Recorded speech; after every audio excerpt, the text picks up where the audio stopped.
Russia Ukraine യുദ്ധം അവസാനിപ്പിക്കാൻ American president Donald ട്രംപുമായി ചർച്ചയ്ക്കൊരുങ്ങി Ukraine president Vladimir Zelensky.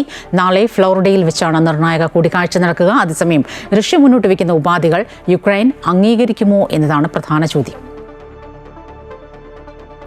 Russia Ukraine യുദ്ധം അവസാനിപ്പിക്കാനുള്ള നിർണായക നീക്കത്തിന്റെ ഭാഗമായിട്ടാണ് ഈ കൂടിക്കാഴ്ച. യുദ്ധം അവസാനിപ്പിക്കുന്നതിനുള്ള ചർച്ചകളിൽ ഏറെ നിർണായകമായിരിക്കും ഈ കൂടിക്കാഴ്ച. പുതുവർഷത്തിന് മുൻപ് ഒരുപാട് കാര്യങ്ങൾ തീരുമാനിക്കാൻ കഴിയും എന്നാണ് സെലൻസ്കി വ്യക്തമാക്കിയത്.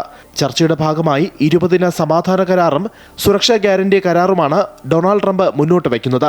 60 ദിവസത്തെ വെടിനിർത്തലിന് റഷ്യ സമ്മതിച്ചാൽ ട്രംപ് മുന്നോട്ട് വയ്ക്കുന്ന 20 ദിന സമാധാന പദ്ധതി നടപ്പിലാക്കാൻ താൻ തയ്യാറാണെന്നും സെലൻസ്കി പറയുന്നു. അതേസമയം ചില പ്രധാന മേഖലകൾ ഉൾപ്പെടുന്ന ഡോൺബാസിന്റെ പൂർണ്ണ നിയന്ത്രണമാണ് യുക്രൈന്റെ ആവശ്യം.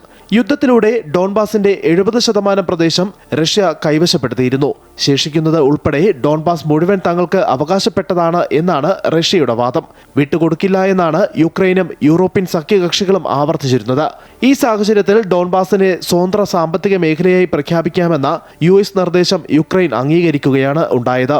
എന്നാൽ ഏതൊരു ക്രമീകരണവും നടപ്പാക്കുന്നത് യുക്രൈനിൽ ജനഹിത പരിശോധന നടത്തിയാകണമെന്നും യുക്രൈന്റെ വിധി തീരുമാനിക്കാനുള്ള അവസരം അവർക്ക് തന്നെ നൽകണമെന്നും സെലൻസ്കി പറഞ്ഞു. ഹിതപരിശോധന പൂർത്തിയാക്കാൻ 60 ദിവസം എടുക്കുമെന്നും അതിനായി ഈ കാലയളവിൽ പൂർണ്ണ വെടിനിർത്തൽ വേണമെന്നും ആവശ്യപ്പെട്ടു. എന്തായാലും ഫ്ലോറിഡയിൽ വെച്ച് നടക്കുന്ന കൂടിക്കാഴ്ചയിൽ തർക്കപരിഹാരം ഉണ്ടാകുമോ എന്ന് കാത്തിരുന്നു കാണണം.